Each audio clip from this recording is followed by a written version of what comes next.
soir, le titre de mon message est tout simple, c'est souviens-toi. Souviens-toi justement de ça, souviens-toi du prix payé de Jésus à la croix.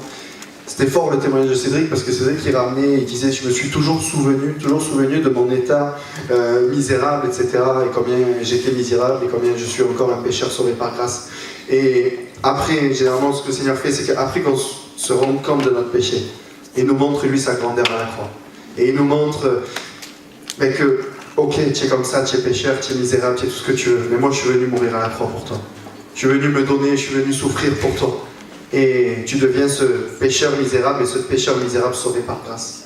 Et c'est tellement bon de se rappeler ces choses-là. Et ce soir, justement, au travers de... Ce soir, il y a plusieurs lectures. Mais quand même, le Seigneur mettait ça fort sur mon cœur. Le Seigneur vient nous... Il disait qu'on puisse se rappeler de son sacrifice à la croix, qu'on puisse se rappeler de ce qu'il a fait. Alors, il y a beaucoup ici de personnes qui ont déjà rencontré le Seigneur, donc qui sont engagés avec le Seigneur. Et c'est vrai que c'est des choses qu'on connaît et qu'on sait, le sacrifice de Jésus à la croix, mais le Seigneur voulait que ce soir, il reprenne aussi tout son sens. Des fois, malheureusement, on le sait, on sait que Jésus est mort à la croix pour nous, mais pas ça perd de sa saveur. Mais qu'on se rappelle, et après je rentrerai plus dans le détail, qu'on se rappelle qu'à la croix, il a dit tout est accompli, et qu'il a tout pris. Donc on va lire ensemble, il y a plusieurs lectures, je l'ai dit, mais c'est important de les lire, et de se rappeler de ces choses-là. Si tu peux mettre Ésaïe 53. C'est un passage qu'on connaît bien de l'Ancien Testament, qui annonce la venue de Jésus, qui annonce ce qu'il allait subir pour toi, ce qu'il allait subir pour moi. Et c'est des passages qu'on doit graver dans notre cœur. C'est des passages qu'on doit toute notre vie se rappeler. Quand on passe par des moments difficiles, quand on passe par des temps où on se dit, mais Seigneur, tu m'as abandonné là, Seigneur, je ressens plus ta présence, Seigneur, je suis pas bien en ce moment. Mais qu'on puisse se rappeler de ces textes-là. Ésaïe 53. Méprisé, alors il est question de Jésus là, et de son sacrifice à la croix. Méprisé et abandonné des hommes, homme de douleur et habitué à la souffrance, semblable à celui dont on détourne le visage. Nous l'avons dédaigné, nous n'avons fait de lui aucun cas. Cependant, ce sont nos souffrances qu'il a portées. C'est de nos douleurs qu'il s'est chargé. Et nous l'avons considéré comme puni, frappé de Dieu et humilié. Mais il était blessé pour nos péchés, brisé pour nos iniquités. Le châtiment qui nous donne la paix est tombé sur lui. Et c'est par ses meurtrissures que nous sommes guéris. Nous étions tous errants, comme des brebis. Chacun suivait sa propre voie. Et l'Éternel a fait retomber sur lui l'iniquité de nous tous. Il a été maltraité et opprimé, et il n'a point ouvert la bouche. Semblable à un agneau qu'on mène à la boucherie, à une brebis muette devant ceux qui l'attendent. Et il n'a point ouvert la bouche. Il a été enlevé par l'angoisse et le châtiment, et parmi ceux de sa génération qui a cru qu'il était retranché de la terre des vivants et frappé pour les péchés de mon peuple. On a mis son sépulcre parmi les méchants, son tombeau avec le riche, quoiqu'il n'eût point commis de violence et qu'il n'eût point de fraude dans sa bouche. Il a plu à l'Éternel de le briser par la souffrance. Après avoir livré sa vie en sacrifice pour le péché, il verra une postérité et prolongera ses jours, et l'œuvre de l'Éternel prospérera entre ses mains. C'est un texte qui est fort, un texte qui parle de souffrance, un texte qui parle de brisure, de sacrifice, de choses qui sont à première vue horribles. Mais ce soir, la première des choses que j'aimerais te rappeler, c'est que Jésus, il a vécu tout ça pour toi. Il a vécu tout ça pour moi. Et je le dis souvent, parce que moi le premier aussi, des fois ça m'arrive. Quand on va se plaindre pour X ou Y raison, est-ce qu'on peut juste une seconde se rappeler de ce que lui a pris à la croix, de ce que lui a subi à la croix? Et moi le premier, ce soir, que je vous le dis, j'ai été tout bouleversé par ce chant, et j'ai été tout bouleversé quand je préparais cette prédication. Donc combien cette première chose, je me l'ai dit à moi. Je dis combien ça vaut pas la peine des fois de se plaindre pour si peu. Alors quand on sait ce qu'il a subi, on va voir justement la suite. Tu peux mettre le prochain passage. Alors Matthieu, c'est pas grave. Tu es bouleversé aussi comme moi. Et là, donc c'était l'Ancien Testament, et là on passe dans le Nouveau Testament, donc la crucifixion de Jésus, comment ça s'est réellement passé. Alors Pilate relâcha Barabbas. Pour ceux qui ne le savent pas, c'était un réel meurtrier. Le peuple a préféré qu'on délivre et qu'on fasse grâce à un réel meurtrier pour justement crucifier Jésus.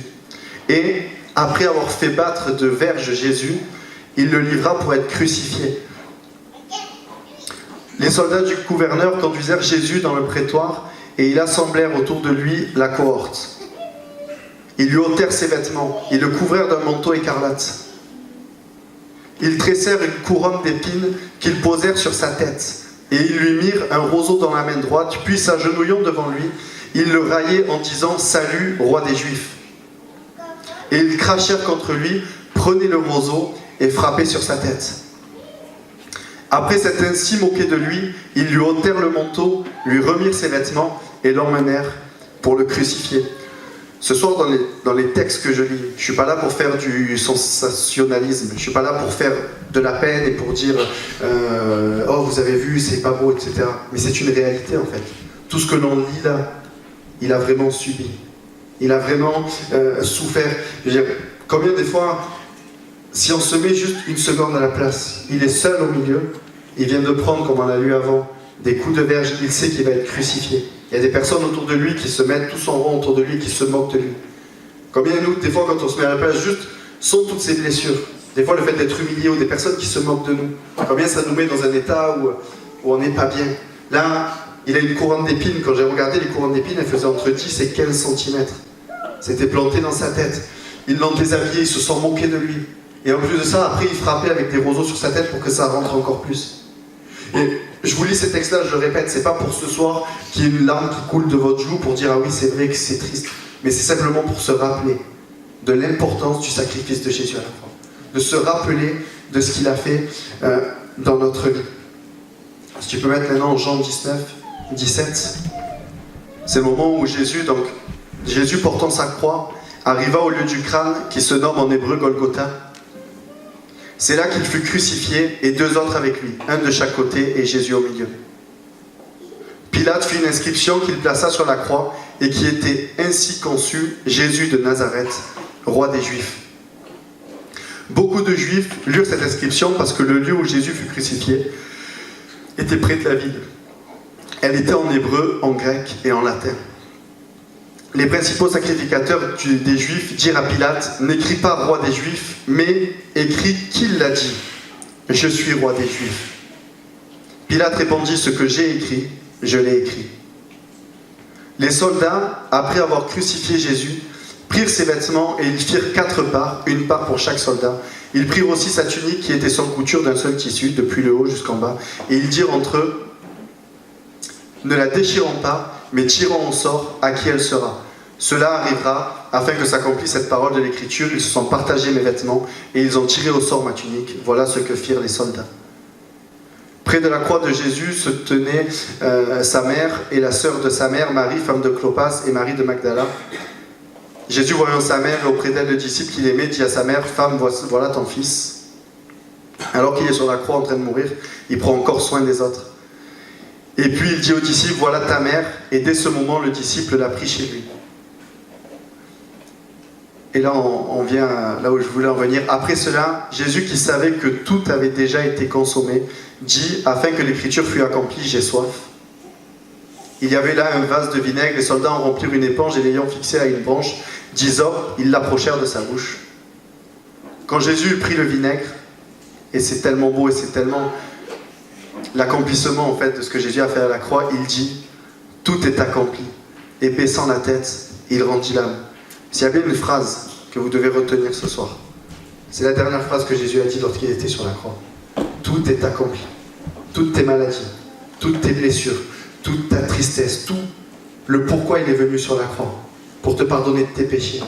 Pour que son sang coule, pour que ses souffrances, que comme on l'a vu, que par ses meurtrissures, nous ayons la guérison. Il a tout conclu en une phrase avant de mourir. Tout est accompli. Si tu peux mettre... Oui. Dans la crainte que les corps ne restassent sur la croix, pendant le sabbat, car c'était la préparation, et ce jour du sabbat était un grand jour. Non, c'est pas ça que je te dis. Non, ça finit là en fait. 19 à 31, tout est accompli.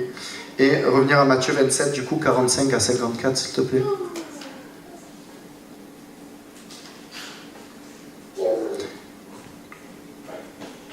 Depuis la 6e heure jusqu'à la 9e heure, il y eut des ténèbres sur toute la terre.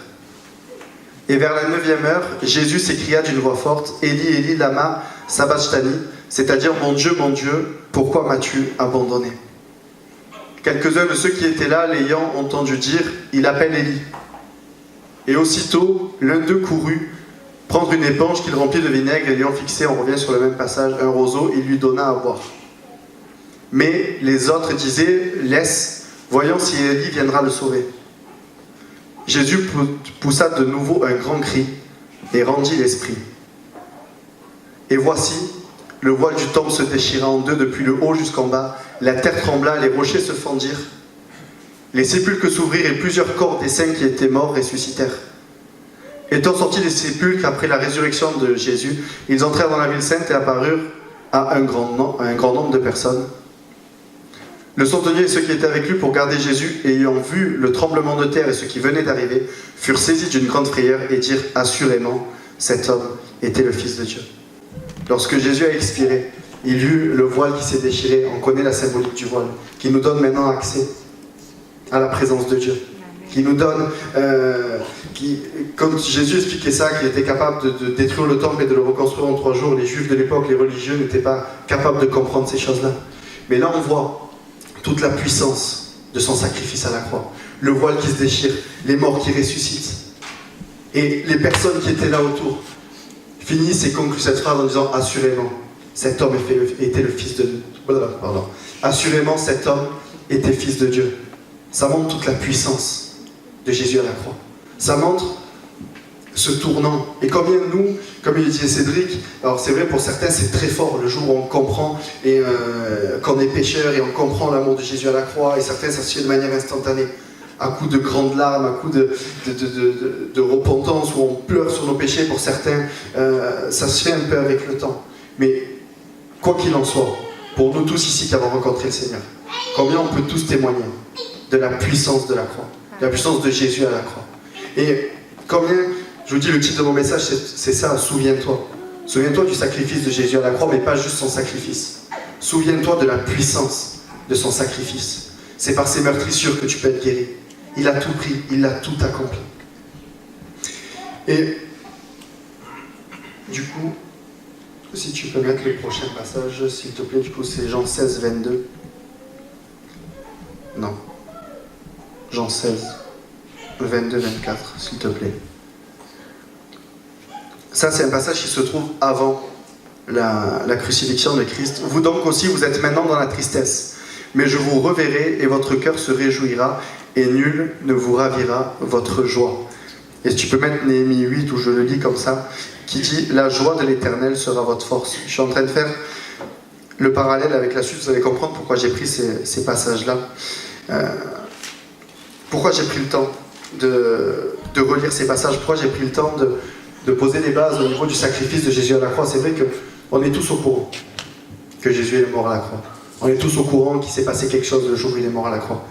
Mais ça, nous on le sait, les catholiques le savent, même les athées savent que Jésus est mort à la croix. Mais ce qu'il faut se rappeler ce soir, ce qu'il faut qu'on reprenne conscience pour certains, ou qu'on continue de se lever chaque matin en pensant à ça. Je le répète, la puissance qui s'est passée ce jour-là.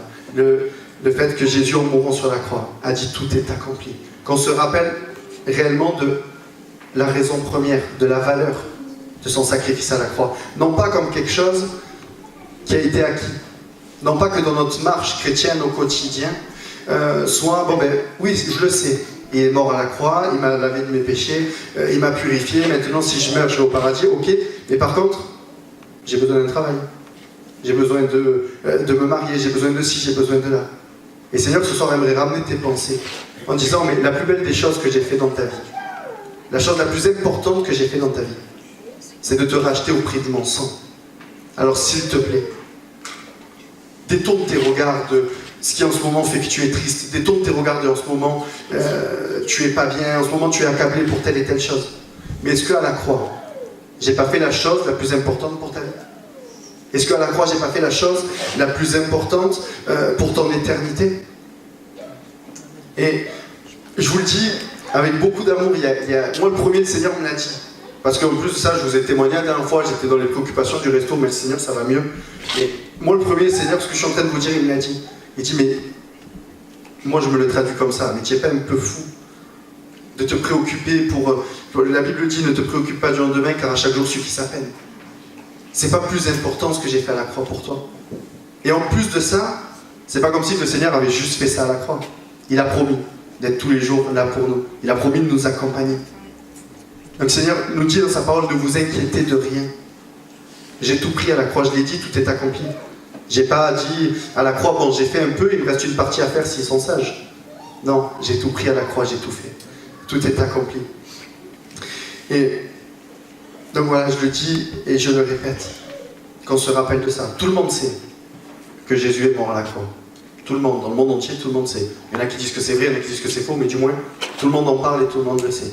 Mais pour la plupart ici, et j'invite ceux qui n'ont pas encore, qui ne sont pas encore engagés avec le Seigneur, qui n'ont pas déposé leurs péchés au pied de la croix et qui n'ont pas demandé aussi pardon à Dieu pour ses péchés, qui n'ont pas demandé pardon à Jésus pour les péchés, de le faire. Et que vous puissiez, et que ces choses-là que vous entendez, vis-à-vis de la croix, vis-à-vis de la puissance de la croix, que vous puissiez le vivre. Parce que lorsqu'on vit ça, moi je me rappellerai toujours, ma femme a donné son cœur dans la nuit avant moi, et elle m'a appelé le matin dans une joie qui était ultra débordante et même assez louche pour ma femme qui aime bien dormir. À 8h du matin, elle m'a appelé en sautant partout. Et elle m'a dit dans sa douceur, elle m'a dit, mais abruti, tu n'as pas compris que j'ai rencontré le Seigneur. Elle me l'a dit comme ça. Et moi, après ça, je me suis mis devant le Seigneur, je dis, Seigneur, comment j'ai pu être aussi bête pour passer autant de temps loin de toi? Pardonne-moi pour mes péchés. Pardonne-moi pour ce que je suis. Seigneur mon Dieu, je te fais comme... Je veux que tu sois mon sauveur, je veux que tu sois mon maître. Pardonne-moi pour mes péchés. Et lorsqu'on comprend le sacrifice de Jésus à la croix, je vous assure que pendant un temps, et c'est vraiment là le cœur de mon message. Et s'il y avait une chose que vous devez retenir, c'est ça. Pour certains, et pour la plupart je pense, qu'on puisse se rappeler les jours qui ont suivi notre conversion. Les jours qui ont suivi ce moment où on a rencontré le Seigneur. Est-ce qu'on était en train de se préoccuper parce que lui ou elle m'a critiqué? Est-ce qu'on était en train de se préoccuper si à cette période-là, moi j'ai rencontré le Seigneur, si je dis pas de bêtises, j'avais pas de travail à ce moment-là. Je me suis pas préoccupé de me dire, punaise, Seigneur, bon tu m'as sauvé, mais je suis encore au chômage quand même. Il y avait ce feu, et la chose la plus importante, c'était que je sois passé de pécheur à sauvé par grâce. La chose la plus importante, c'était que je devais partir en enfer, et le Seigneur m'a ouvert les portes. Que si jamais je meurs, m'a ouvert les portes du paradis. M'a réconcilié avec le Père. Mon péché, oh c'est dur à dire ça, mon péché, compliqué, il faut que je change la formule. Mon péché d'avoir accès à Dieu. Faut pas que je rigole parce que c'est sérieux ce que je dis, mais c'est vrai que c'est dur à dire. Et donc à ce moment-là, on n'était plus préoccupé par les choses du monde, mais on était préoccupé par les choses d'en haut. Et la Bible dit d'aspirer aux choses d'en haut, de rechercher les choses d'en haut, de ne pas se préoccuper aux choses d'en bas. Parce que dans tous les cas, Dieu, lui, s'occupe de nos besoins. Je le répète, j'ai dit dans une dernière prêche, mais la Bible dit, cherchez d'abord le royaume de Dieu. Préoccupez-vous des choses d'en haut. Et tout le reste, le Seigneur s'en occupe. Je discutais avec quelqu'un dernièrement, et on parlait du célibat, du travail, de ci, de là. Et nous, combien de fois on va se préoccuper à chercher une chose, deux choses, trois choses, cinq choses. Et le Seigneur, lui, c'est encore plus simple. Cherche-en qu'une. Préoccupe-toi des choses d'en haut. Moi, je m'occupe du reste. Ne perds pas du temps à te préoccuper pour ça, parce que moi, je sais ce qu'il y a de mieux pour toi. Toi, tu penses savoir, mais moi, je sais ce qu'il y a de mieux pour toi. Toi, je te demande qu'une chose. Préoccupe-toi des choses d'en haut. Et moi, je m'occupe du reste. Il l'a dit, et je le répète. Retenez cette phrase qu'il a dit sur la croix. Tout est accompli. Il n'a rien laissé au hasard. Tout, c'est tout. Je ne vais pas chercher dans le grec. Tout, on le sait, c'est la totalité. C'est l'ensemble des choses. Et je vous parle de ça parce que le Seigneur me parlait sur deux points. La première, c'est se rappeler, comme j'ai dit, de ce sacrifice à la croix. Se rappeler de ce qu'il a fait et de ne plus se préoccuper de nos problèmes, de nos difficultés, parce que c'est lui qui s'en occupe. Et en fait, je veux découler sur un petit point, mais qui est tellement important, et j'ai bientôt fini, je finirai par là. Je veux parler de nos temps de louange à la jeunesse et nos temps de louange en général. Et rappeler une chose, c'est que, et ça quand j'ai lu ça, ça m'a ça m'a particulièrement marqué. L'élément principal du culte dans l'Ancien Testament, c'était le sacrifice, vous le savez, le sacrifice des animaux. Les temps de culte, les temps où on se rassemblait, ça commençait par un temps où on sacrifiait un animal ou plusieurs. Lorsqu'on parle de sacrifice, il y a du sang, il y a du pleur, il y a des pleurs. Il y avait du stress aussi, peut-être de la part il y avait du stress de la part de l'animal. C'était un moment qui n'était pas agréable. Mais par le sacrifice de Jésus à la croix, on n'a plus besoin de faire de sacrifice. On n'a plus besoin de démarrer le culte par un sacrifice de chèvre ou autre. Mais nous, on a la chance. Et là, c'est très important ce que je vais dire. On a la chance de démarrer nos cultes par la louange. Et je pense que c'est beaucoup plus agréable de démarrer un culte par la louange que par l'égorgement d'une chèvre. Je ne sais pas vous. Ce soir, j'étais à 2 doigts. Océane est témoin. Océane a des chèvres chez elle. J'ai dit, je vais choquer la jeunesse. Je vais égorger une chèvre. Vous avez préféré louer le Seigneur, vous préférez qu'on égorge des chèvres. Après, je ne l'ai pas fait. Mais je le dis à la rigolade, mais c'est tellement important, vous allez comprendre où je veux en venir. C'est qu'on n'a plus besoin de démarrer nos cultes, nos réunions par un sacrifice. Mais on démarre nos cultes et nos réunions par la louange. Mais on partageait avec John, la louange, qui dit sacrifice, c'est pas un temps, dans un premier temps, comprenez bien ce que je veux dire, c'est pas un temps où Dieu va nous faire du bien, la louange. C'est pas un temps où on arrive, ah bon ça va, il a choisi des bons chants, j'espère que ça va me faire du bien, mais c'est un temps où on vient apporter notre louange comme un sacrifice. Où on vient dire Seigneur, j'ai mes problèmes, j'ai mes préoccupations, etc. Mais combien je regarde à ta croix, et combien je te loue, et combien je t'adore, et combien je suis reconnaissant de ce que tu as fait dans ma vie. Et alors qu'on loue le Seigneur, et des fois, je disais avec John, des fois notre louange, elle fait mal, comme un réel sacrifice. Des fois on n'a pas le cœur à louer Dieu. Des fois on n'a pas le cœur à s'exprimer à haute voix, on n'a pas le cœur à chanter. Des fois on a du mal à chanter, je prends toujours cet exemple, mais Christ est ma joie. Des fois, maintenant, quand je vis un moment compliqué, j'ai du mal à chanter Christ est ma joie. Mais j'ai du mal à chanter Christ est ma joie parce qu'en ce moment, dans ma vie ici-bas, ça ne va pas. Mais si au lieu de regarder là, je me tourne et je vois Christ qui est mort à la croix pour moi, alors c'est beaucoup plus simple de chanter Christ est ma joie. Parce que ma joie ne dépend pas des circonstances, ne dépend pas de ce que je vis actuellement. Mais ma joie dépend du sacrifice de Jésus à la croix. Ma joie dépend du fait qu'aujourd'hui, je ne suis plus voué à l'enfer, mais je suis sauvé par grâce. Et je vous le dis, et je vous le répète, parce que ce qui va faire aussi que nos temps, et on n'est pas en train de parler de temps où waouh, on a un peu les poils qui s'hérissent, ou on a une goutte qui tombe, mais je parle de temps où si chacun de nous, on venait et on démarrait nos cultes en se disant Seigneur, je mets de côté mes problèmes, mes préoccupations, et des fois c'est dur, parce qu'on a tous nos soucis, on a tous nos problèmes, mais on déchire nos cœurs devant Dieu. Dieu lui sait et voit. Et il dit quand un malheureux crie, l'Éternel entend. Et des fois notre louange, elle nous fait mal. Des fois c'est compliqué. Mais combien Dieu lui voit quand on déchire nos cœurs devant lui. Et si tu peux mettre, et tout ce qu'on dit, je ne suis pas en train de moi de l'inventer parce que j'aime bien la louange, mais c'est écrit dans la parole. Si tu peux mettre Hébreux 13-15 s'il te plaît. Par lui, offrant sans cesse à Dieu un sacrifice de louange, c'est-à-dire le fruit des lèvres qui confessent son nom. Un sacrifice de louange. J'ai beau tourner le mot sacrifice dans tous les sens, en aucun cas le sacrifice, c'est quelque chose qui est agréable. Je ne sais pas vous, mais quand on parle de sacrifice, c'est quelque chose qui coûte. C'est quelque chose qui fait mal, c'est quelque chose qu'on enlève, quelque chose qu'on note. Et notre louange doit être offrant sans cesse à Dieu un sacrifice de louange. C'est-à-dire le fruit de lèvres qui confesse son nom.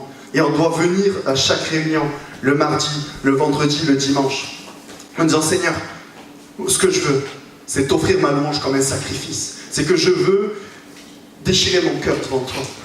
Parce que je crois, et je vous le dis, si on démarre toutes nos réunions et que chacun vienne ici et démarre la réunion en disant Seigneur, je ne regarde pas à moi, mais je regarde à toi.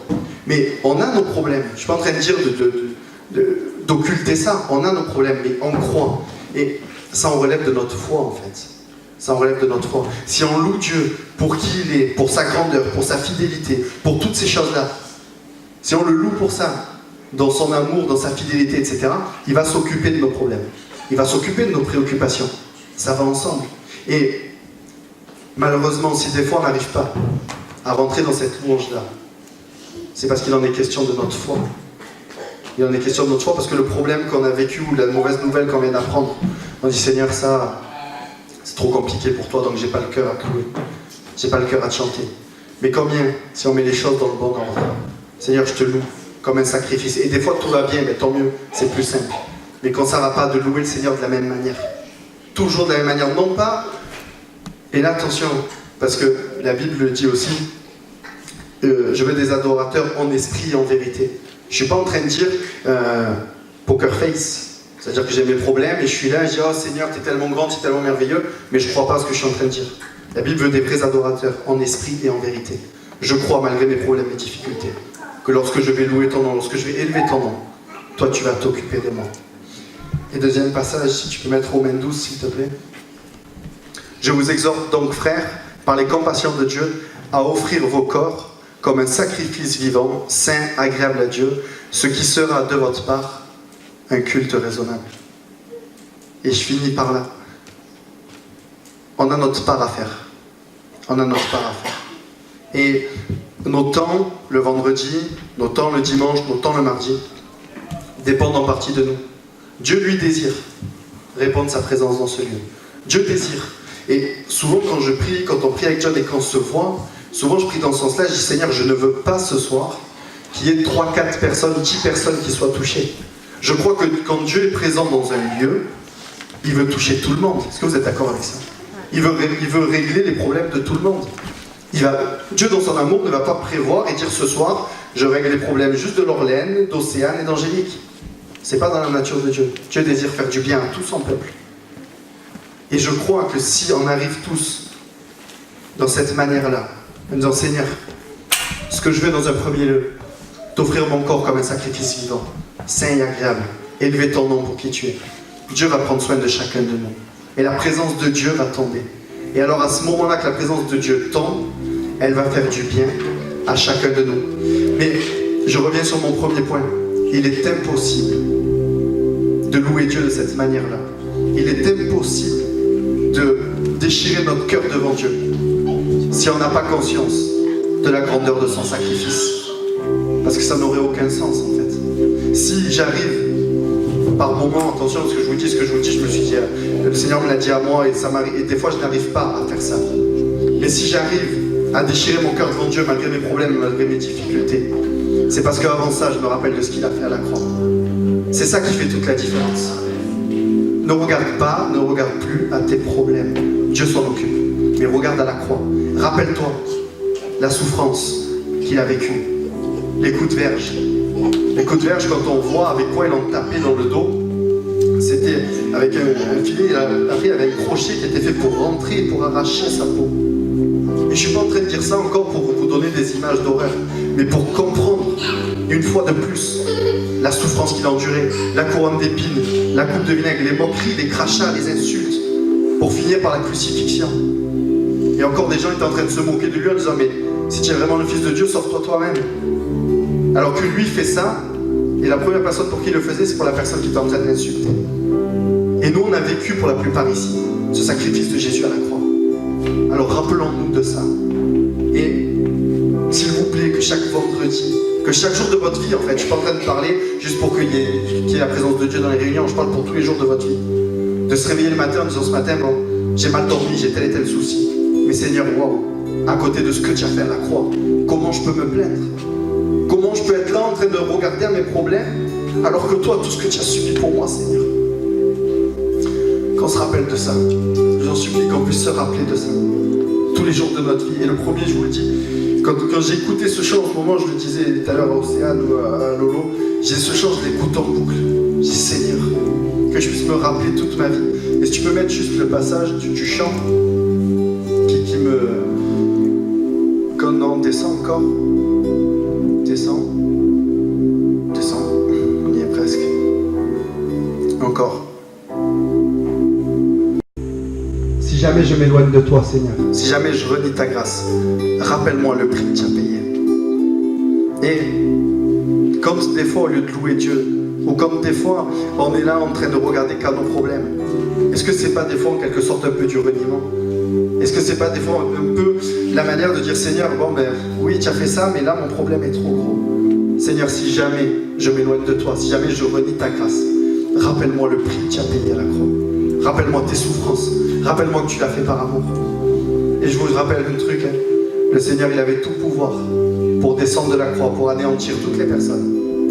Mais il l'a fait pour toi, pour chacune des personnes ici personnellement.